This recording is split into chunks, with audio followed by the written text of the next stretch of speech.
Okay, today we are going to talk about present perfect simple tense, or often called just present perfect. First, traditionally, I will explain to you the grammatical side of this tense, and in the next episode, I will tell you the ways we can use it. In a nutshell, we use present perfect simple to show a past action that has some kind of connection to the present. It's not the most obvious tense, especially if you don't have anything similar in your language. Okay, what does the sentence in present perfect look like? First, as usual, comes the subject, followed by auxiliary verb have or has. Yes, you heard me correctly. Have is auxiliary verb in present perfect tense, and it's followed by the past participle form of the verb. If it's a regular verb, simply add ed to it. If it's an irregular verb, look into the table of your regular verb. I provided you a while ago. The past participle form of the verb is in the third column. For example, I have bought a new car. Don't think too much about the meaning of the sentence. I will explain that to you in the next lesson. For now, let's just concentrate on the grammar of the sentence. I have bought a new car. Subject I is followed by auxiliary verb have, followed by the past participle form of the verb buy, which is bought.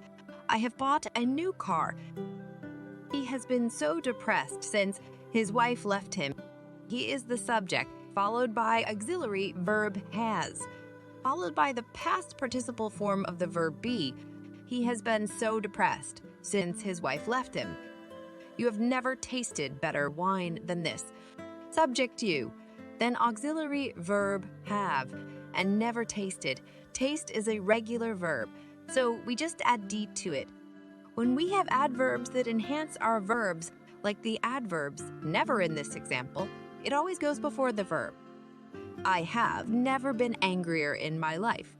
Same story, subject I, followed by auxiliary verb have, followed by adverb never, plus verb in past participle form. The auxiliary verb have in present perfect is often contracted.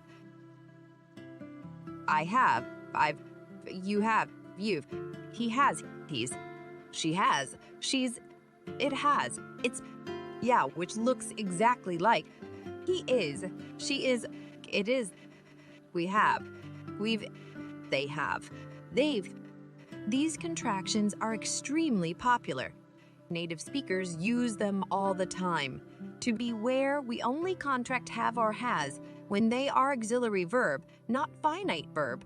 If you want to know what the past participle is, I've made a special bonus episode on this subject. It's called Present and Past Participle.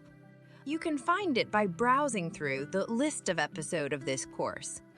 Okay, how do we make a question in present perfect? That's pretty simple. The auxiliary verb have or has goes before the subject instead of after it. For example, have you ever been to Brazil? Yes. How long have you lived there? How many times have I told you to lock the door? And to make negative, we use have not or haven't and has not or hasn't. For example, I haven't heard from him in a while. Boss, he hasn't taken the plane. I haven't slept for days. I need some rest.